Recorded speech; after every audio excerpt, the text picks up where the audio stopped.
ପିଲାମାନେ ଆଜିର ଏକ ନୂଆ ଭିଡ଼ିଓରେ ତୁମମାନଙ୍କୁ ସ୍ୱାଗତ କରୁଛି। ଆଜିର ଭିଡ଼ିଓରେ ଆମେ କିଛି ଗୁରୁତ୍ୱପୂର୍ଣ୍ଣ ଇଂରାଜୀ ଶବ୍ଦର ଅର୍ଥ ଓ ଉଚ୍ଚାରଣ ସହିତ ସେଗୁଡ଼ିକର ବ୍ୟବହାର ବିଷୟରେ ଆଲୋଚନା କରିବା। ଡିମାଣ୍ଡ DEMAND ଡିମାଣ୍ଡ ଡିମାଣ୍ଡ ମାନେ ଚାହିଦା ବା ଦାବି। ଏହାର ଉଦାହରଣ ହେଉଛି this product has demand. This product has demand. ଏହାର ଅର୍ଥ ହେଉଛି ଏହି ଦ୍ରବ୍ୟର ଚାହିଦା ଅଛି। Next talk TALK talk talk ମାନେ କଥା ହେବା। ଏହାର ଉଦାହରଣ ହେଉଛି they talk daily. They talk daily. ଏହାର ଅର୍ଥ ହେଉଛି ସେମାନେ ପ୍ରତିଦିନ କଥା ହୁଅନ୍ତି। Next situation SITUATION situation. Situation ମାନେ ପରିସ୍ଥିତି। ଏହାର ଉଦାହରଣ ହେଉଛି the situation is bad. The situation is bad. ଏହାର ଅର୍ଥ ହେଉଛି ପରିସ୍ଥିତି ଖରାପ ଅଛି। Next condition CONDITION condition. Condition ମାନେ ଅବସ୍ଥା। ଏହାର ଉଦାହରଣ ହେଉଛି his condition is serious. His condition is serious. ଏହାର ଅର୍ଥ ହେଉଛି ତାଙ୍କ ଅବସ୍ଥା ଗୁରୁତର। Next ଅନଗୋଇଂ ONGOING ଅନଗୋଇଂ। ଅନଗୋଇଂ ମାନେ ଚାଲୁଥିବା। ଏହାର ଉଦାହରଣ ହେଉଛି the match is ongoing. The match is ongoing. ଏହାର ଅର୍ଥ ହେଉଛି ମ୍ୟାଚ୍ ଚାଲୁଅଛି। Next deployment DEPLOYMENT deployment. Deployment ମାନେ ନିଯୁକ୍ତି ବା ମୁତୟନ। ଏହାର ଉଦାହରଣ ହେଉଛି army deployment started. Army deployment started. ଏହାର ଅର୍ଥ ହେଉଛି ସେନା ନିଯୁକ୍ତି ଆରମ୍ଭ ହେଲା। Next ଭାୟୋଲେଣ୍ଟ VIOLENT ଭାୟୋଲେଣ୍ଟ। ଭାୟୋଲେଣ୍ଟ ମାନେ ହିଂସ୍ର ବା ଉଗ୍ର। ଏହାର ଉଦାହରଣ ହେଉଛି ହି ଇଜ୍ ଭାୟୋଲେଣ୍ଟ। He is ଭାୟୋଲେଣ୍ଟ। ଏହାର ଅର୍ଥ ହେଉଛି ସେ ହିଂସ୍ର ଅଟେ। Next member MEMBER member. Member ମାନେ ସଦସ୍ୟ। ଏହାର ଉଦାହରଣ ହେଉଛି he is a member. He is a member. ଏହାର ଅର୍ଥ ହେଉଛି ସେ ଜଣେ ସଦସ୍ୟ। Next ଭାରିୟସ୍ VARIOUS ଭାରିୟସ୍। ଭାରିୟସ୍ ମାନେ ବିଭିନ୍ନ। ଏହାର ଉଦାହରଣ ହେଉଛି she likes various food. She likes various food. ଏହାର ଅର୍ଥ ହେଉଛି ସେ ନାନା ପ୍ରକାର ଖାଦ୍ୟ ପସନ୍ଦ କରନ୍ତି। Next increase INCREASE increase. Increase ମାନେ ବୃଦ୍ଧି। ଏହାର ଉଦାହରଣ ହେଉଛି increase your speed. Increase your speed. ଏହାର ଅର୍ଥ ହେଉଛି ତୁମ ଗତି ବଢ଼ାଅ। Next reflect REFLECT reflect. Reflect ମାନେ ପ୍ରତିଫଳିତ ହେବା। ଏହାର ଉଦାହରଣ ହେଉଛି water reflects the sky. Water reflects the sky. ଏହାର ଅର୍ଥ ହେଉଛି ପାଣି ଆକାଶକୁ ପ୍ରତିଫଳିତ କରେ।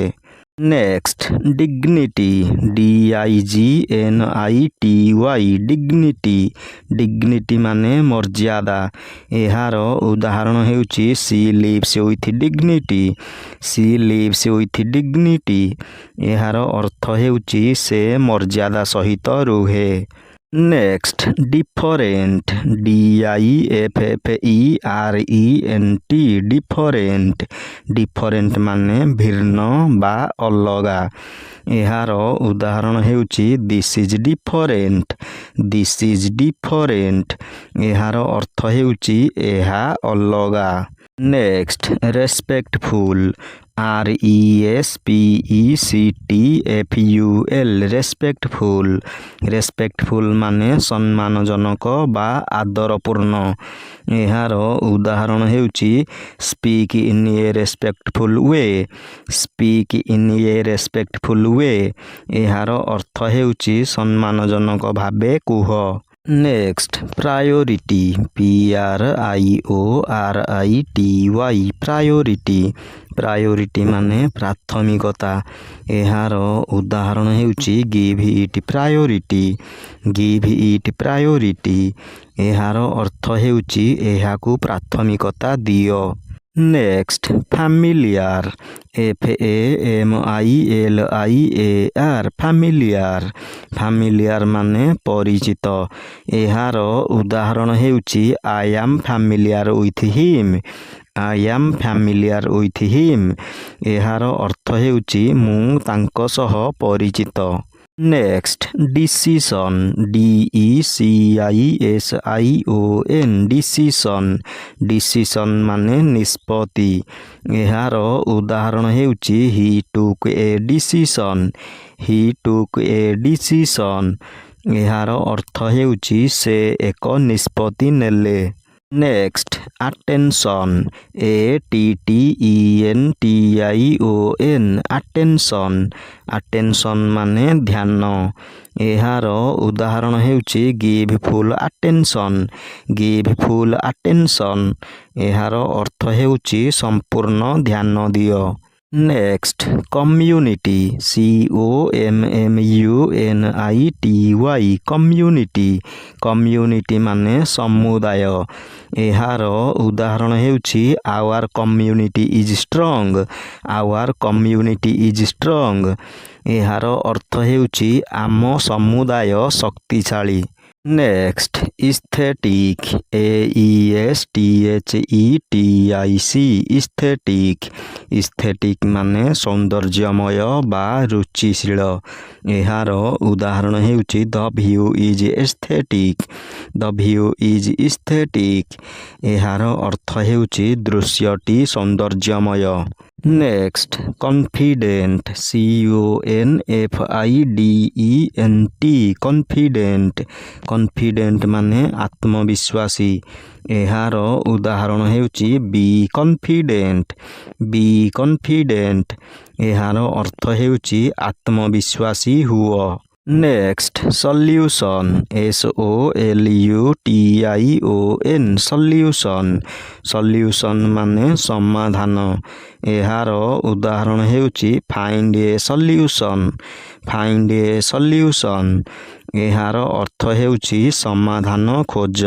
ପିଲାମାନେ ଏଠାରେ ଆଜିର ଭିଡ଼ିଓଟି ଶେଷ ହେଉଛି। ଏହିଭଳି ଶିକ୍ଷଣୀୟ ଓ ଗୁରୁତ୍ୱପୂର୍ଣ୍ଣ ଭିଡ଼ିଓ ଦେଖିବା ପାଇଁ ଏହି ଚ୍ୟାନେଲକୁ ସବସ୍କ୍ରାଇବ୍ କରି ପାଖରେ ଥିବା ବେଲ୍ ଆଇକନକୁ ପ୍ରେସ୍ କରିଦିଅ।